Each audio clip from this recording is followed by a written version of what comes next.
All right, we now welcome to the program the founder of HeatCheckCBB.com and member of the U.S. Basketball Writers Association. We got Eli Boettger in the building joining us. Eli, what's going on, man? Thank you so much for taking the time. Absolutely. I appreciate you having me on and heard great things about the show, so I'm happy to be on next. But hey, you didn't let me know that Dallin was going to be on before me. So this is like, man, I got to buckle up now. I know Dallin's a sharp guy and he does a lot of great stuff, so I'll be ready for this one. Oh, look, there's zero pressure whatsoever. I would actually say, I don't know who we had after Frank Martin, but I think that person probably felt the most pressure because that's a powerhouse too. I mean, and that probably sounds like a humble brag, but I'm being dead serious. We were so happy to have Frank on, and the content that guy gives you is something else. Absolutely. Yeah, he's a good one too. So, Eli, what I want to do is start off this episode with a colleague of ours, a mutual friend of ours, Riley Davis, who was kind enough to throw your name out there to me to bring you onto Theater and College Hoops. And I want to play the exact audio and then get your thoughts. So buckle up here. Okay, sounds good. For sure. I already know the guy. I mentioned him already. It's Eli Boettger, our site founder for Heat Check CBB. Eli is a Pacific Northwest guy, a University of Washington grad, loves pour over coffee. Man has elite coffee taste, but he is an incredible group chat ad, always brings humor, like incredible with one-liners that come out of nowhere. Very witty and sarcastic. Also just an insightful hoops guy. And he's, he does a lot of editing for us at Heat Check, but he's also a terrific writer. Really, anytime he writes something, it's going to be quality. So I would love to hear Eli on this show and hear a little bit more of his story. I appreciate that, Riley. Man, I got Greg, a Big Ten guy. I got you, an ACC guy. Give me the Pac-12 guys. Oh, yeah. He'll give you some Pac-12 love. He'll give you some whack stuff. Oh, he pissed off Cal Baptist. So that's the one that – because he – it's like some of these fan bases, man. He picked them like 9th in the WAC for the Almanac and got a bunch of pushback for it, and they're 10th in the WAC right now. So like, who's the dude for Cal Baptist? He's nasty. Taron Armstrong. Armstrong. Yeah. But I think the problem is he's their only good player. So yeah, Eli he'll always send us tweets that we will go back and like if people like criticizing him for picking them 9th. So yeah, you got to get Eli on the show. That's a lot to unpack right there, Eli. Tell us your reaction. Oh, man. Well, first off, Riley's an awesome guy, and I got to know him a little bit more over the past couple years, and with everyone who's joined our website, I told them when I reached out to them, like, hey, you do great work. You're an awesome person. I want you to come join me and come write with me, and all of them have been everyone on our website has just been awesome about doing the things that they like to do, and there's no internal tension. It's none of that. It's just guys who enjoy college basketball and things like that. But I think his assessment is pretty spot on. I think over time I've realized through and through that I am definitely a Pacific Northwest kind of guy. I love my coffee. Like if I'm ever visiting a new place, I got to find the coffee shop. Got to go to the record store, like those types of things. But yeah, it's fun being a prideful this kind of neck of the woods, especially in the college basketball space. And I think something that we'll probably touch on throughout the show is I feel like the Seattle area and the Pacific Northwest doesn't get as much credit as it deserves in college hoops. And so I've always kind of worn that on my sleeve a little bit. But I appreciate that breakdown from Riley. He's an awesome dude and cannot recommend his work and him as a person anymore. Yeah, there's a few things I want to unpack from that. First and foremost, we align on the Pacific Northwest probably not getting as much due as they should be. We actually, again, I promise I'm not trying to humble brag, but we had Landon Lucas on right after Kansas won the title. And he's a Portland, Oregon guy, so maybe not Seattle, but that's PNW. And just the names that come out of Tacoma, Seattle, right? Your Avery Bradleys, your ITs, Paolo. I mean, it really is so deep. And then going even further back, Jamal Crawford, it's amazing. Yeah. Zach LaVine as well, DeJounte Murray, all these guys coming from the neck of the woods. So I don't know. There's always, and you probably know this too, just being a Pac-12 guy yourself. Like there has always seemed to be kind of a stigma about West Coast basketball, about maybe California guys are soft. There's some California players went to Duke, didn't quite pan out the way that they expected, and Same with Seattle. Like, are they really that passionate about basketball? Or do that many great products come from there? So, I mean, I kind of understand that maybe the culture of college sports is different if you go to the Southeast or you go to the Midwest, because it is. Like, I'm not oblivious to that, but there is so much good talent, and the people who love college sports and college basketball around here, they really do. And so it's awesome to connect with the people who do and just enjoy that. Because I lived out in Charlotte for 6 months when I was doing an internship out there with Sporting News, and you could hop in an Uber and you could talk Duke or UNC basketball to anybody, but you can't talk Gonzaga basketball here with a stranger. It doesn't really work that way. So it's different parts of the country and different things like that, but I'll always kind of have that on my sleeve. Is, you know, you gotta support your own and your local. So I'll always do that. Stigma is a great term, and it's like an uphill battle. As an Arizona guy, I feel like I'm facing an uphill battle on ice, because not only do you have that West Coast reputation, you got a bunch of international players. So there is that kind of xenophobic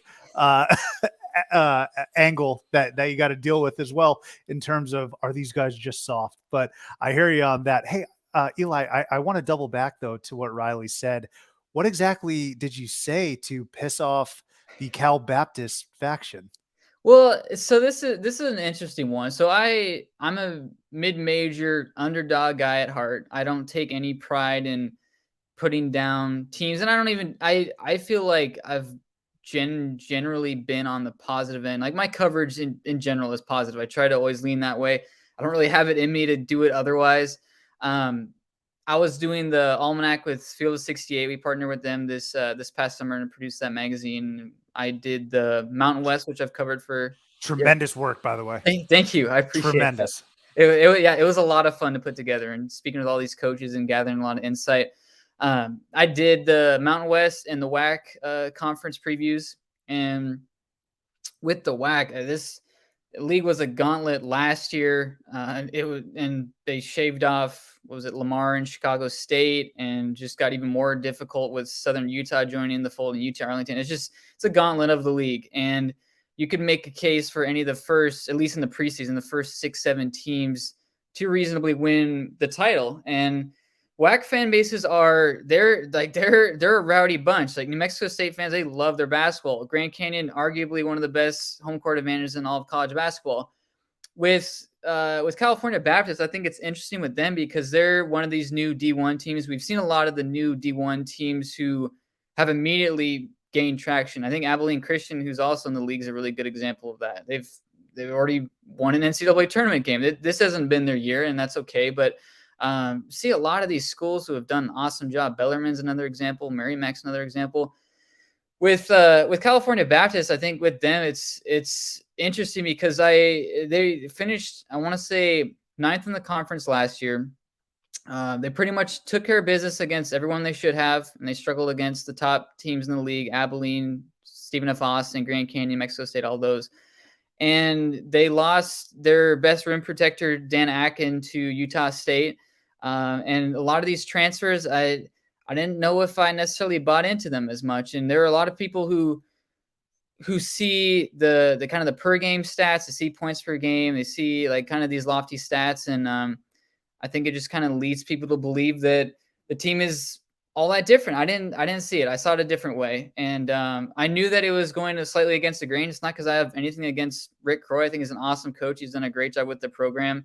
But it's an uphill climb in this league. And a lot of these teams, they're high turnover defense. They got a lot of size. It's not an easy league to try to climb whatsoever. And Cal Baptist plays, and they've done it to a good level. They've played a particular style that is kind of perimeter oriented, assist oriented, and they're a little bit more of a finesse team than the other teams in their league. And I didn't see it that way. And I got some backlash for picking them 9th. And I think some people, some fans, and maybe I don't know if any of their assistants or any of their people within the coaching staff thought that I slighted them. I try to put a positive spin on things and just say that, hey, this league's tough. They could finish anywhere from top 3 to 9th. And it just so happened that that's kind of where I slotted them. So I don't have anything personal against California Baptist. I hope that they continue to succeed. It's a tough league, and sometimes it's a challenge just to climb those ranks. But man, it's tough in the WAC. I can tell you that much.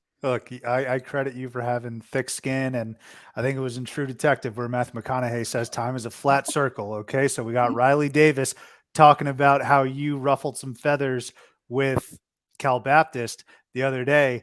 The Arizona Hyenas came for him after he didn't list Right. Azuolas Tubelis, and I actually texted him. I was like, "Look, man, I can't help you. I can't save you, but I'll try and apologize on behalf." But man, you ruffled some feathers.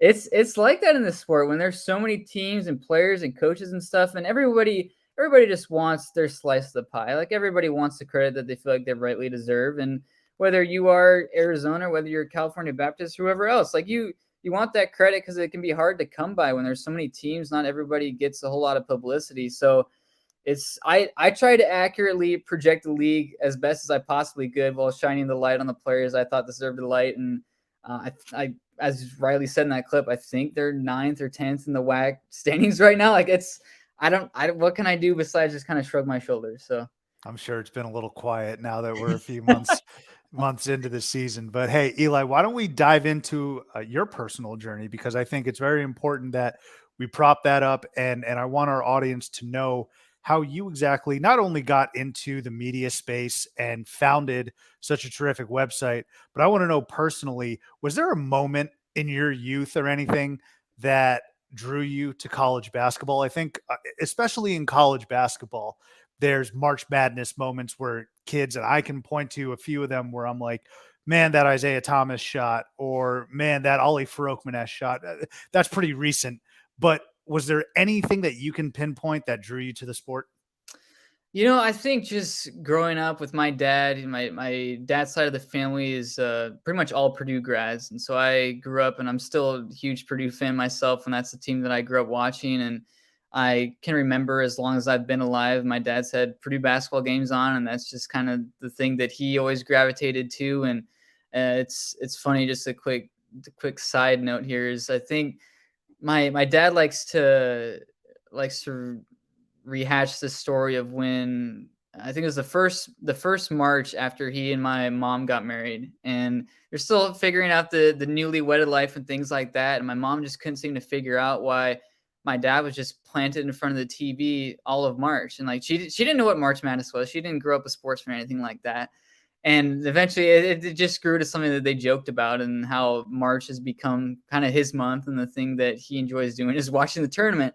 And so sure enough, I come along, and I enjoyed playing basketball growing up, and I think it was still when the Seattle Sonics were here, and so I like watching Ray Allen or Shard Lewis and those guys, and that was kind of the players who I grew up watching. And then they left. I think it's 2008, I think, and I still like basketball. I still like watching it, but there wasn't really, besides the TNT ESPN games, I wasn't really attached to the big name teams in the NBA and things like that. So pretty naturally, that's when I transitioned into following college basketball. And I already knew quite a bit about Purdue, and I knew a little bit about University of Washington, where I went to school, and all that. But I just got so attached to March Madness just so quickly, and that was a thing I still remember. My dad would come home from work, and he'd have a stack of brackets that he'd have printed off, and we would just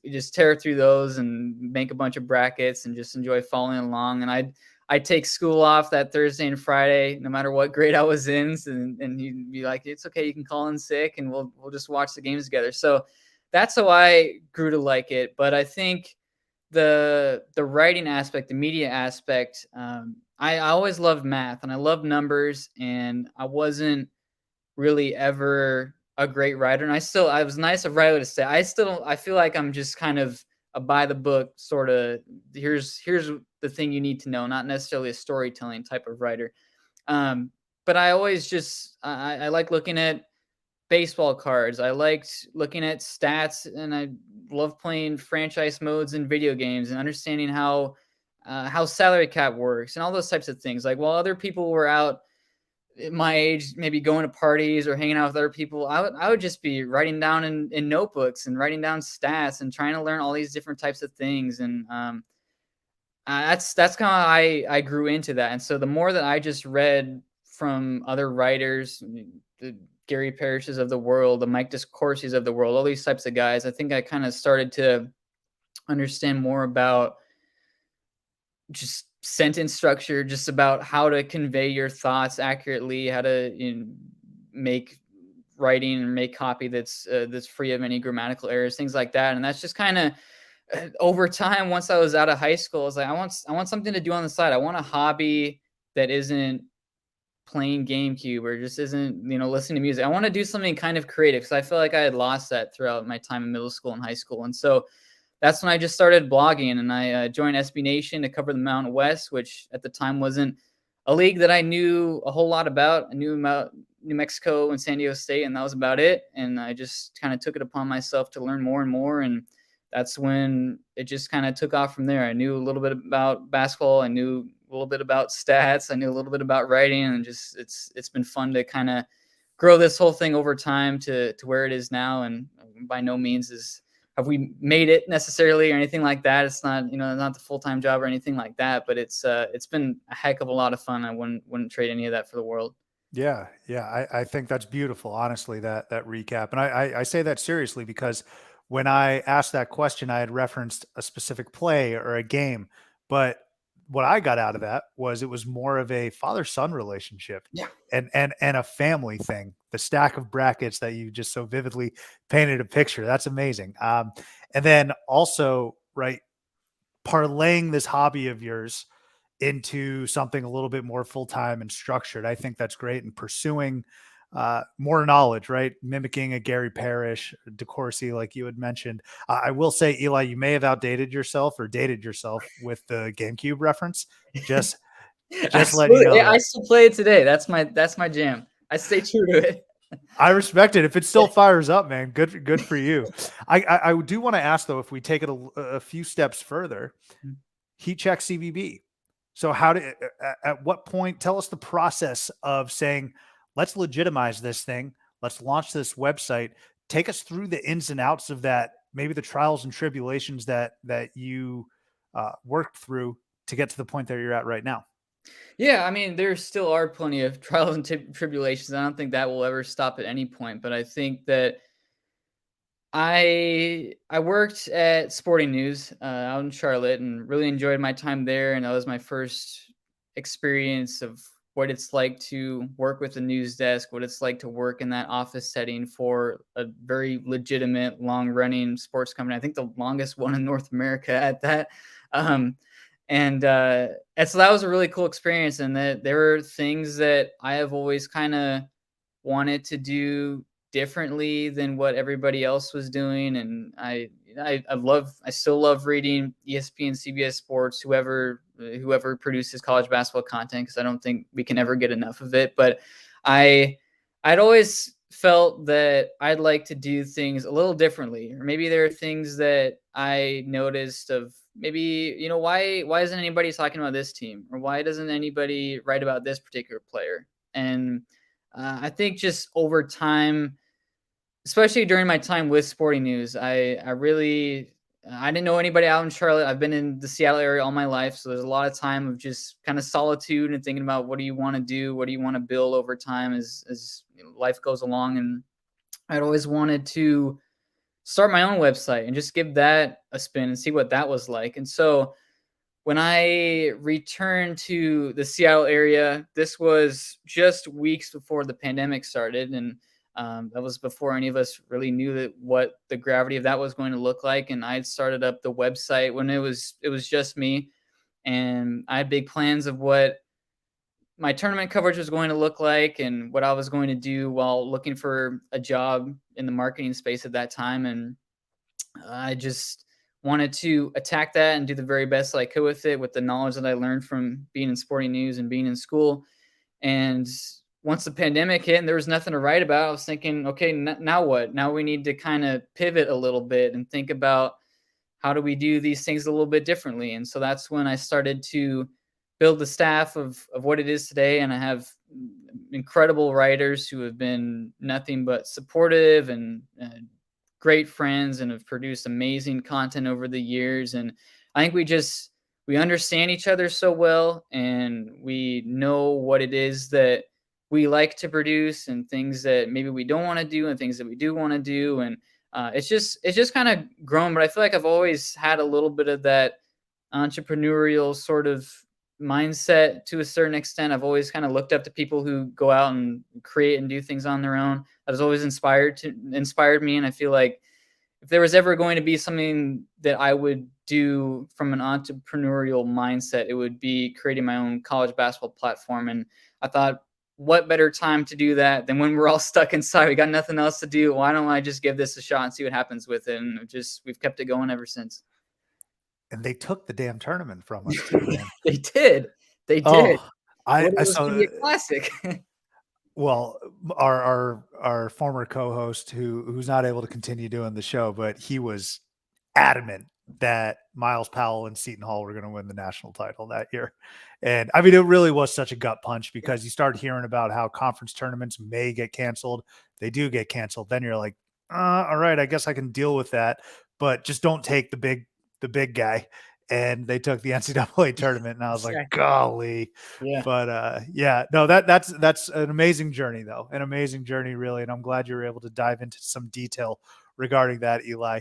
But what I want to do now, pivot a little bit to the current college basketball landscape. And within that, it may not be a huge note on the national scale, but since we do have a Pac-12, more specifically Washington Husky guy, can you tell us a little bit about the tenor or the scuttlebutt, I guess, in the Pacific Northwest regarding Mike Hopkins? I think you pretty accurately portrayed that one there. It's just, prior to this past baseball season, I don't know how well or how much you cover Major League Baseball, but I'm a diehard Seattle Mariners fan. That's my team. And great season. You made the postseason, man. It is, and that's why the comparison isn't so great anymore. But it's almost like these two teams are parallels because every single time that you wanted to get your hopes up when something good happened, the hope would just be immediately dashed, and it has felt that way for, I want to say, about a decade now with Washington basketball. Is that when you do get your hopes up, when a 5-star lands with the program, it falls apart. When you put together an NIT year with 4 starters returning, something goes wrong. It's just so many times it's felt like this is going to be the time that UW turns the corner, and it just hasn't been that way. And even this season, I did not expect that Washington would come out of, I guess it was a Wooden Legacy. Yeah, Wooden Legacy, I believe it was, when they beat St. Mary's. And I thought that was an awesome win, and it felt like tides were kind of changing a little bit. And then immediately within a week, it's followed up with a road loss to Oregon State. It's just been that kind of thing. And I'm sure you watched the game with Arizona when UW led by, I think, as many as 13 or 14 points. And the lead just evaporates. There's an inbound play at the end where you need a 3, and I don't even think a 3 was attempted. It's just been so disorganized, and I don't know. I'm not one to, and I kind of touched on this a little bit earlier as far as kind of my positive lens on things. I've never been one to take pride or even want to comment on people's job securities and things like that.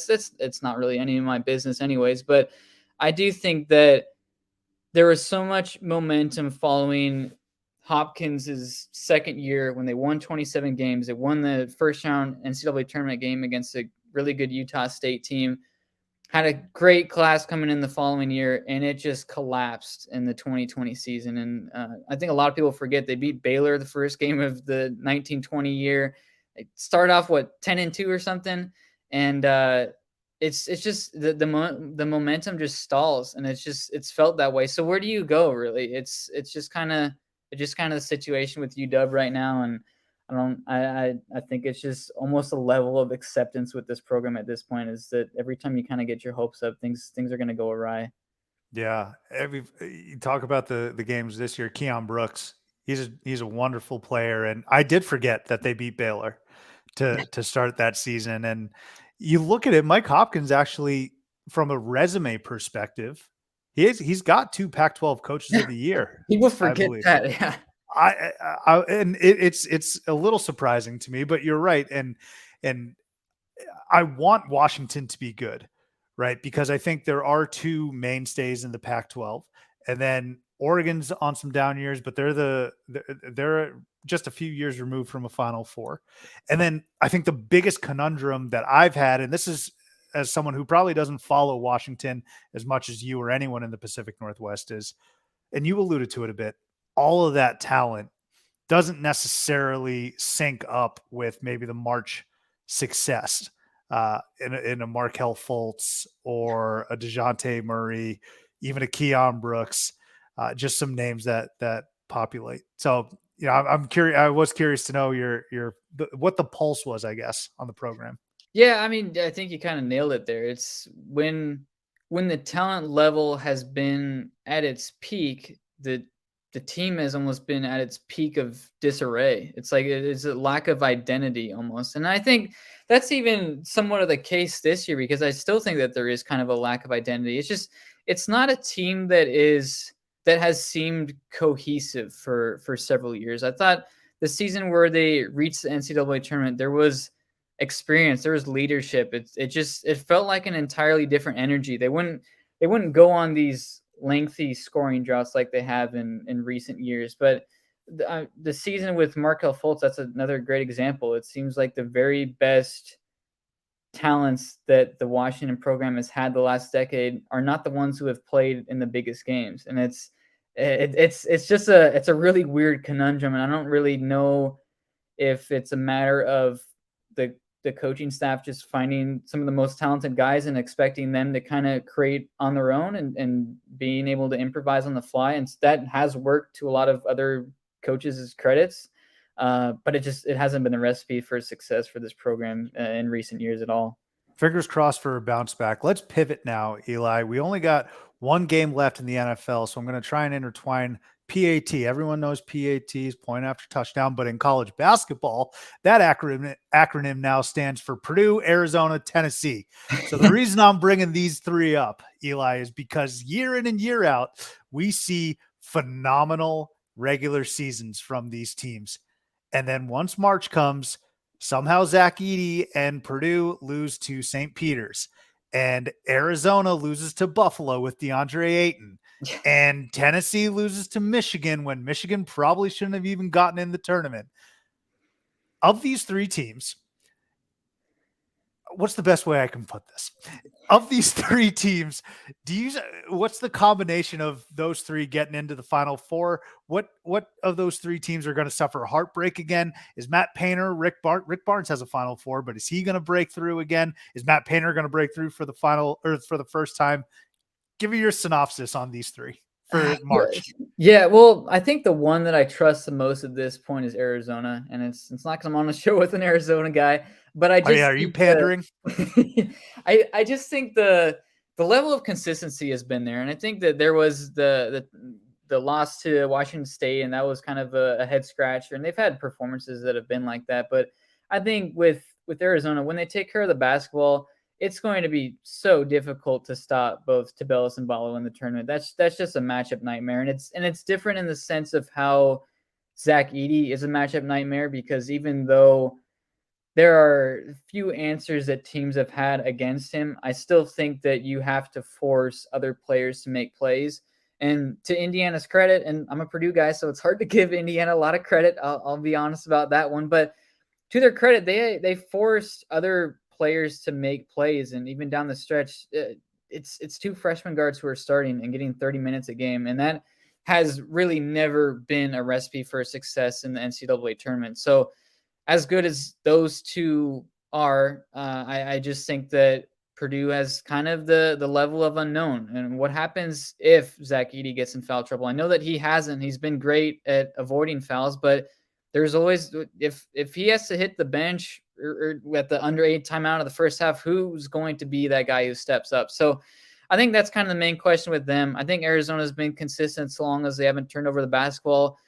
Tennessee's a team that I'm out on. I don't trust them because they have these lulls where they might meet in the second round. You're already playing a top 30 level team, and they just go on these scoring lulls, and even beyond that, because we've seen teams that have had droughts in the past, but I don't think that they've identified who their number one scoring option is going to be. Is it going to be Vescovi? Well, he's only like a 20 usage rate type of guy. Is it going to be Zakai Ziegler? How is he going to manufacture points against 6'3", 6'4" type of guards? Is it one of the front court guys? Is it Tyreek Key? He's the guy who's come off the bench a lot. I don't know. And that kind of gives me a level of pause with them, because I think that no matter who you are, even if it is Zach Edey, even if it is a front court guy like Tubelis, I think that you still need to have that bona fide number one player that when plays break down, because they are in the NCAA tournament, and some of the most iconic plays are when these types of plays break down. You have to have the guy that you can just give the ball to and trust that he's going to make a basket. And Purdue had that with Jaden Ivey last year, and it didn't always work out, but you still knew that the ball was going to go to him, and he was going to try to get the best shot he could. So I think Arizona, I'm buying this stock on. I think Purdue, I'm kind of on a hold, and I'm selling Tennessee stock, I think, is where I'd go with that one. All right, Eli. So what's going to happen now is if Arizona doesn't go to the Final Four, I'm going to come back to you. I'm going to text you like an angry, we'll call it a Karen, coming back to Walmart or Target saying, this didn't work. You promised me, and this didn't work. All right. Yeah. So I'm going to need a refund if that doesn't happen. And then secondly, you may have found another fan base that might come clamoring for you once I publish this, the Vols, but we'll see how that goes. And I appreciate the insight there. Hey, here's another question though for you. Pivoting to the mid majors, who wants to win the A10? Can you please give me any insight on the Atlantic 10? Because Dayton beats VCU, who I think was leading it and that was on the road in Richmond. St. Louis barely holds on against Rhode Island. Who's winning the A10? Well, it's the craziest conference tournament of them all. They've had just chaos in their conference tournament for years and years. And even last year when Richmond won it, I think as a 6 seed, they were supposed to be good entering the year. They really weren't. And then, flipped on a dime when it mattered the most. So beat Iowa then too. And when everyone loved Iowa after their big tournament run, it never makes any sense with the Atlantic 10. And I love this conference, and they have I would have to say they have the most passionate fan bases of any given conference that you may find. You have people who are following Duquesne like it's life or death in February when they have nothing to play for. It's like these people are insane. But I think to answer your question, I think it's probably one of those few teams that you mentioned. I love Dayton entering the year. I thought they were going to put on a season that could potentially rival what they were like in 1920 with Obi Toppin. I thought that was the year that they were going to have. I thought VCU was going to be really great as well, and Ace Baldwin was out for a while, but they still defended at a really high level. And then St. Louis, who has some great individuals as well, and they're an excellent passing team that can really score the basketball. But it's one of those leagues where, I mean, how likely is it that any of these teams is going to be able to go on the road and play whoever you want, whether it's Fordham, whether it's Loyola Chicago, who's really down this year, or any of these teams, and still come out with a victory? It seems like no matter what, someone's getting a quad 3, quad 4 loss every time you go out, and it's crazy. But this is probably a one bid league, and it bums me out because it's a fun conference, and I think the tournament's more fun when more A10 teams are in. But it's just going to be a dartboard, as it always is with the A10 tournament. I think especially this season, because you just don't really know what these guys. I'm pulling my hair out, man, because obviously we did preseason predictions, and I took the Billikens, and Dayton just has been underwhelming. And you're like, all right, Billikens, this is it. If you just play pretty well, you're going to take control of this conference. And then they struggle against you. All right. It counts as a win, obviously, but they've dropped some as well. So this conference tournament is going to be a lot of fun. Eli, when it comes to bracket predictions and actually filling out my bracket, I like to keep things close to the vest. Not saying that I am some soothsayer or an expert, because quite often my wife finishes higher than I do in bracket pools, and I finish somewhere in the middle of the pack. But I need to get your thoughts and feedback on this. I want to take Miami to the Final Four so damn bad. Are you going to talk me out of that, or do you think I'm onto something here? I would talk you out of it. I really would. I haven't been so in on this Miami team. I think that a lot of it just fluctuates on how well Isaiah Wong plays. And he was lighting the world on fire for about a 4 or 5 week stretch. And he's still an excellent player. It's not to discount any of that. But when he struggles, I don't know about this team. I think that they kind of go through different phases, and they have had some nice wins on the year, but I just think that level of consistency, they kind of seem to play down to their competition a little bit. And I don't know if necessarily the final scores justify that, but it just seems like a boomer bust team that if they're an 11 seed, like, you don't want to play them because they can be that type of 11 seed that can make a run much like they did last year, because they have kind of the matchup nightmares and they have that bona fide number one guy. But to trust them as a 4 seed or a 5 seed or something like that, they could be potentially susceptible to an upset if the shots aren't falling, and that has been the case in some of their games. And I don't know. I would push back a little bit on that one. Of course, you're free to make the picks that you want, but I push back a little bit. No, man. Don't hedge now, because if I don't take them and they end up going to the Final Four, I'm going to be sitting in line again, Right. asking you for that explanation. No, I think that's all fair. I don't know if they necessarily play the best defense either, which is a bit troubling. But right now, I do love this team, and they're scorching, and they had an opportunity to beat Duke in Cameron, which, I mean, Duke's good at home, but I had picked Virginia to win the ACC preseason. And right now, that it's pretty much a 2-horse race there in the ACC between UVA and Miami. So I'm looking forward to seeing how they do. And Jim Larinaga, that guy's awesome. I love that guy. No matter how the season pans out, he's just a tremendous coach. So Eli, the other day I was thinking about this as I watched St. John's just melt. What a perfect encapsulation of their season, that game in Indianapolis against Butler. St. John's, right? So I'm thinking about them. I'm also thinking about UNLV, who's having a far better season than the Johnnies, and I really like what Kevin Kruger's doing. But I was thinking about it ever since I've been watching college basketball. I can't remember a time where both UNLV and St. John's have been consistently good. Do you share that sentiment? Are you like me, where you want to see a UNLV and Johnny's team not only just vie for position in March Madness, but be a lock, right? I mean, I'm looking at UNLV and St. John's. What do you think they have to do to get a foothold in the tournament? Yeah, that's interesting. And I've never really heard that comparison, but I feel like it's a good one because it's two really proud programs who have a rich history that just haven't been there the last decade. And for as long as I've been covering basketball and covering college basketball, those are almost the two teams that you can count on being fine, but not good enough to make the tournament, right? They're not going to bottom out, but they're also not going to win the necessary 20 plus games. And I know St. John's, I think, had that first 4 appearance a few years ago and whatnot, but they're not going to be that type of team that is really the one that you fear to go play. And I've covered the Mountain West now since I think 2015 or so. And every year there's talk about if UNLV is a top, say, 5, 6 seed in the Mountain West, so a top half team, there's always kind of the external, the tournament's played in Vegas, like UNLV is going to have kind of that leg up because they're playing in their home arena. And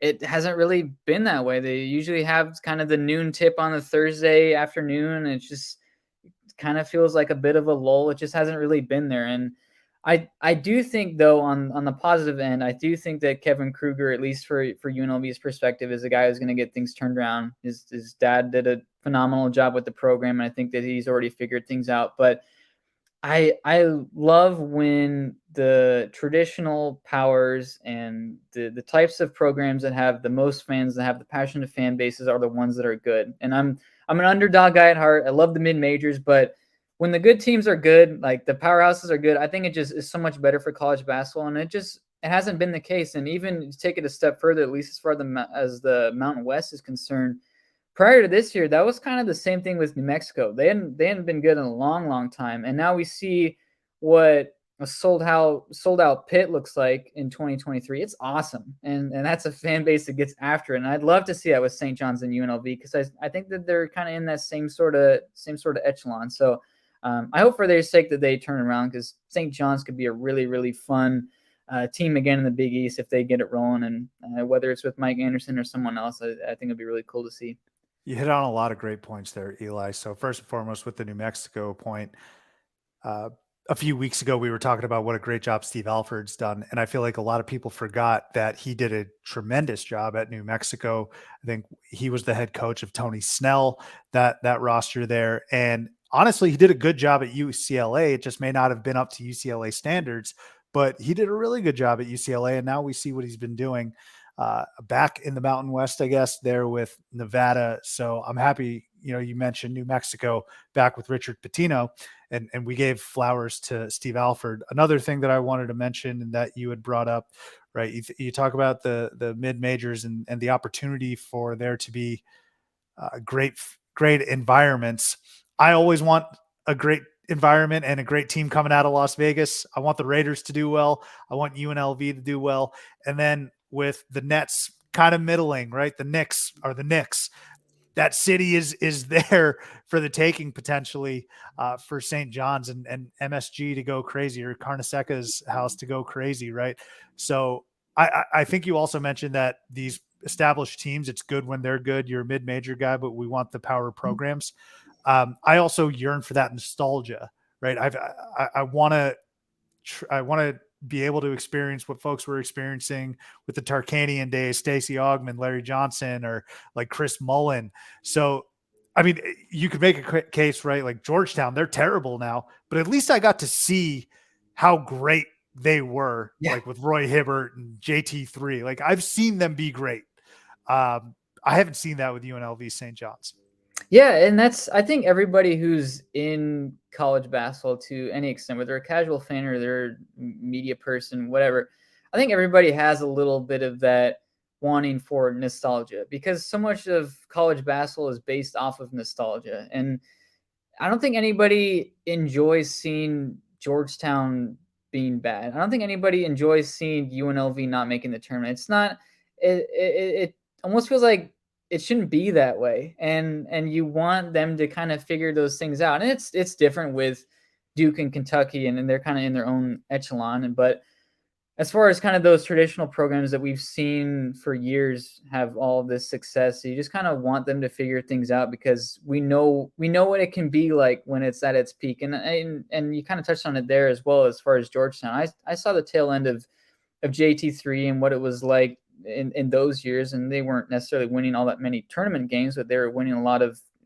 games in the Big East and whatnot, and that was really fun to see. But it just hasn't been there with some of these programs, and there's been a lot of changing of the guard just in college basketball overall the last 5 to 10 years, and whether that's transfer portal related or NIL, it's a different sort of atmosphere these days. And I think a lot of college hoops people just kind of hope that there is kind of that hint of nostalgia that we got at a lot of these programs. Yeah, and it's twofold, I think, too.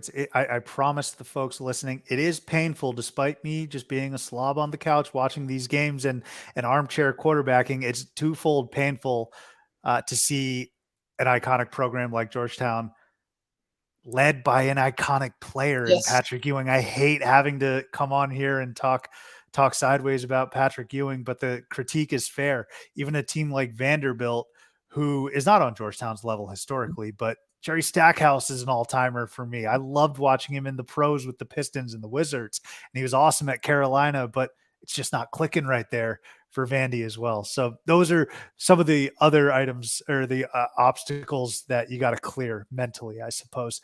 Hey, Eli, I'm going to ask you one more question before we get to some fun, quick hitters. But if we stay in the Big East, do you see a power emerging in the Big East that can rule this conference with an iron fist for the next 3-4 years like Villanova did? I mean, when Villanova was rolling and winning national titles, which is just as recent as last year when they went to the Final Four, other team they would ask other teams like, hey, jump. Other teams ask how high.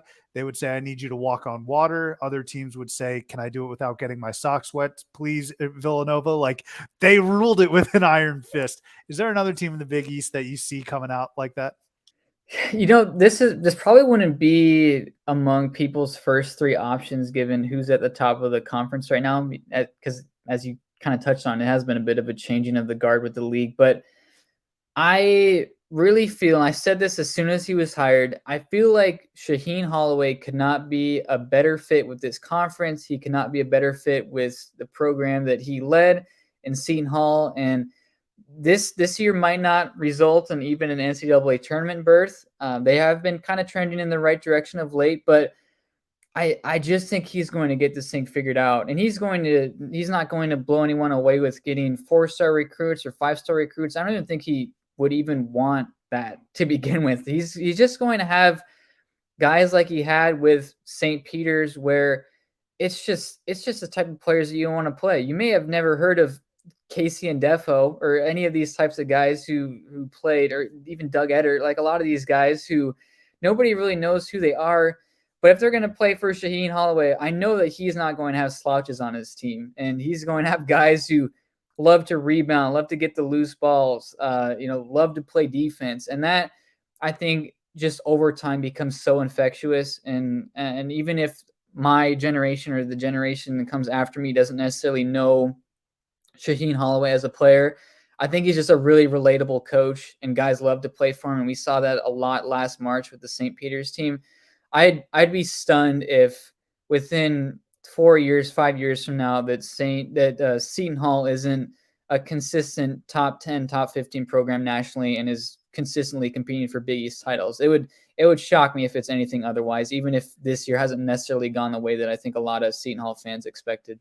Yeah, you nailed it with them trending in the right direction. Yesterday morning, I did tweet the morning of them playing Creighton that they were going to beat Creighton. Unfortunately, Creighton did end up winning by 13. You want to talk about a team trending in the right direction. That's certainly the Blue Jays. But Seton Hall, I'm very excited for their future. And obviously, Shaheen Holloway, he's just a lot of fun. He brings juice. So I'll keep an eye out for the Pirates there in the coming years. So Eli, what I want to do now, just get some free-flowing thoughts, some fun questions, some quick hitters before we let you go. A couple nights ago, LeBron set the all-time record for points, all-time score in the NBA. I don't know what I'm saying here. Monumental moment. Do you have a special moment watching LeBron James? I do. I think the moment that stands out to me most is, and I couldn't even tell you right now what it is, but I think that the moment that stands out to me is a game that he had against the Detroit Pistons, where he scored, I don't remember what it was, like 26 points in a row or something like that in that playoff game. And I think it was Kevin Harlan who said he had no regard for human life. And I remember that, and that just stuck with me. And that is just, I grew up watching LeBron when he was in a Cavs uniform, and that's just kind of the era of him that stuck with me the most. And I think that was just kind of the moment of just this is so cool. This is what basketball is about, when one guy is just taking over on the biggest stage.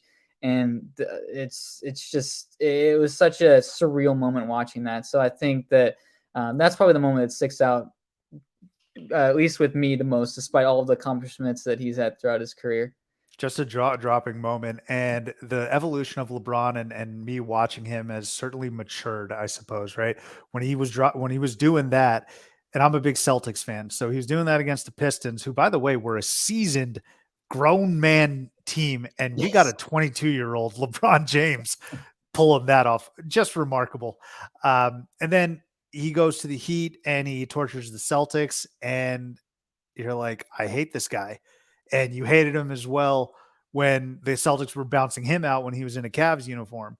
And then I think for me, once he completed one of the greatest upsets in sports history by beating that stacked Warriors team, that is when I was just like, and I was getting to this point, but I was just like, stop hating on this, man. It's such a futile effort. The guy is absolutely incredible. And I thought it was neat a couple nights ago how all of Twitter was sharing their joyous moments watching truly one of the greatest of all time. So you're your age right now, okay? But we can teleport back to 2002. How do you recruit LeBron James to Washington? Oh my gosh, the 2002 era. Let's see. That is a hard pull, man. I don't know how anybody could manage that. Like he had his blue bloods that he would consider, but man, getting him to a UW program before even Lorenzo Romar had it rolling there, that would be a pretty tough sell. I don't know how you'd manage that one. All right. Even Lorenzo Romar, because he had his recruiting ways, but I don't know if you'd be able to pull that one off at that time. That's fair. That's fair. I had to ask. Here's something that I think you can get your arms around a little bit more. Give me your all-time starting five for the Huskies.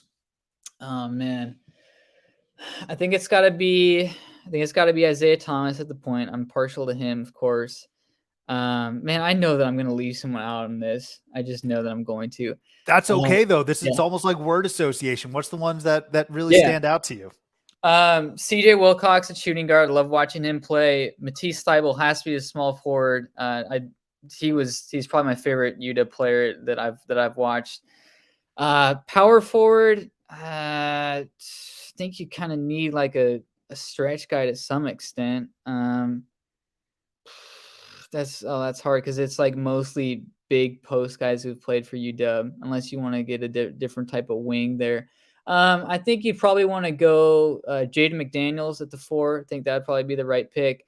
And then underneath, it's hard to go with anybody besides John Brockman, at least with my era. So I think that's probably the 5 that I'd be rolling with. Oh, I was just waiting for you to say Brockman because it had to be. That guy was a load down there, man. He was. My goodness. Was Aaron Baines on Wazoo during that time too? I think have they ever played against each other? I think so. Yeah, because that was the late 2000s era. Yeah, I think that lines up about right. But that even then, it still shocks me that Aaron Baines had the career that he had, because I didn't see it when he was with Wazoo at all. I was shocked that this has panned out the way it has. But to his credit. Yeah, absolutely. And John Brockman, I'm glad you dropped that. We're a week away from Valentine's Day here, Eli. Who would be your college basketball Valentine in the media? Man, oh, that's a hard one. I can rephrase. Yeah. Who is someone in the college basketball media space, dead or alive, man, woman, that you would want to have a beer with, have a dinner with, talk hoops, talk life, literally anything?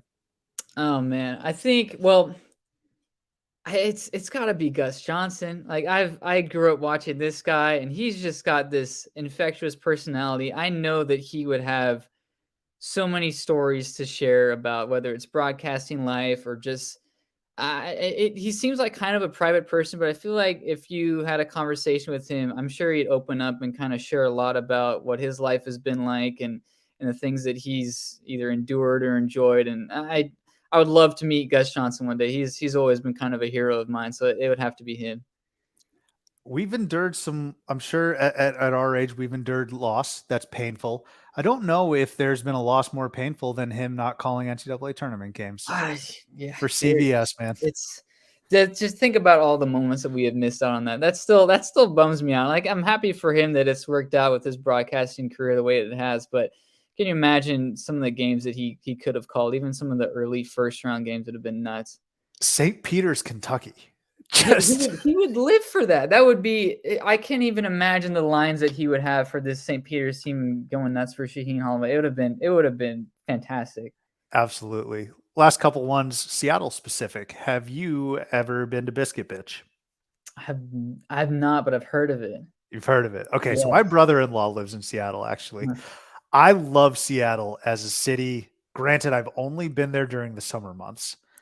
That being said, I was curious to get your thoughts on Biscuit Bitch because my brother-in-law and that family just love it. And I love it too. They got an apron, the whole 9. So I had to get your thoughts if you have been. I'm sorry I'm dropping the ball on that one. I've heard of it and I've heard that it's awesome. I've had some people recommend it to me, but I haven't made it over yet. Let's circle all the way back now to Riley's description of you. You're a coffee guy. Mm-hmm. Do you mix and match blends? Do you experiment? Tell us about your favorite coffee. And does it piss you off when people are just like, oh, you must be a Starbucks guy? Are you a little deeper than that? Yes, absolutely. I think that in true Pacific Northwest fashion, a lot of people don't get this. They think Seattle, they think fish, they think Starbucks, and they think rain. And that's all fine. Like I get it. Every city's kind of got its stigma, but the people who really thoroughly enjoy coffee, and I don't want to masquerade as something I'm not. I don't know everything there is to know about coffee to any extent. I just enjoy it. But the people who thoroughly enjoy coffee, they do not like Starbucks. And I'm kind of almost contradicting myself as a guy who wants to hop on your show and be all about Seattle and Pacific Northwest and everything like that, and then say that I don't like Starbucks. But I'd argue that makes you more Seattle. It just might. But I think that I've always liked the kind of culture around it. I love going to a new city and finding a coffee shop and whatever. The coffee is almost the less important part of it. It's almost like you get to explore a new place. You get to see whatever the views are like from that. You get to hear whatever music they're playing or the interesting people that walk in. I think that's more so what I gravitate towards rather than just the coffee itself. And yes, there are different things that kind of take me back to different memories or, being in the Southeast. And I like how I just was talking with Riley about this the other day. I like how their roasts almost have a little bit more of a sour kind of punchy sort of taste. And even across the pond, and if you go to like Europe, I think theirs is a little bit more smoother, and ours, I think, in the Seattle area is a little bit more on the tame side. So I think it's bigger than just what the drink is itself. I think it's almost kind of, not to get like too philosophical here, but I think it's almost just kind of the experience behind it. Everyone has that kind of nostalgia, and we've talked about this on this show. Everyone kind of has that nostalgia. And I think every time you go to a different coffee shop or go to a place that you used to go as a kid or something like that, it kind of takes you back to a different place, and you have different memories that I think are really enjoyable along the way. You're a true Renaissance man. College hoops. You're in, marketing, coffee. Look, if I was thinking about it. If you want to be a barista too, I think you would excel at that. I appreciate that. It can be fun. You never know who you might meet. That's right. Eli, I'm going to get you out of here. Very last segment. It's called Bring 'em Up on Stage. Riley Davis referenced you, and we were so happy to get you on. This has been an absolute blast. Who can you recommend that I bug, annoy, text like I was bugging you to get them on and share some stories? Oh man, I think I don't want this to necessarily only be a heat check collaboration type deal, but I think the guy that you have to come on, who I don't think gets enough love in the industry, who is an absolute character, one of the best dudes I've ever met. His name's Andy Dekoff. He is our editor at Heat Check CBB. He covers Oregon prep sports. He's just such an intelligent guy. He's got such a witty sense of humor. He went to a big fan of Oregon State, the Beavers, and loves that. And he had some amazing stories from their Elite Eight run just a couple years ago. And he's kind of a numbers type of nerd like myself, loves diving into the numbers and things like that. But you won't find a more insightful, intelligent, and just overall kind guy. So I think the two of you guys would absolutely strike up a fun conversation about all the different types of things that you may stumble upon in this industry and everything along the way. So I think you definitely have to hit up Andy and say hello to him.